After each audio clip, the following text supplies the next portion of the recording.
అన్నదమ్ములు దోచుకునే సరిపోవట్లేదంట రేవంత్ రెడ్డి గారికి. హిల్ట్ కుంభకోణం పేరు మీద హైదరాబాద్ లోని పారిశ్రామిక వాడల్లో భూములను కొల్లగొట్టడానికి 5 లక్షల కోట్ల విలువ చేసే 9,200 కోట్లు 9,200 ఎకరాల భూమిని కొల్లగొట్టేదానికి ప్రయత్నం చేస్తే మా పార్టీ బయటికి తీసుకొచ్చింది. అన్నదమ్ముల దోపిడిని అడ్డుకున్నది. కానీ రేవంత్ రెడ్డి గారు అన్నదమ్ముల దోపిడి సరిపోవట్లేదంట. ఇప్పుడు బావమరిది గారి కళ్లలో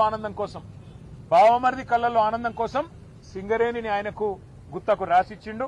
తెలంగాణ కొంగు బంగారంగా భావించే సింగరేణిని కాంగ్రెస్ ముఖ్యమంత్రి రేవంత్ రెడ్డి పట్టపగలే కబలిస్తా ఉన్నాడు.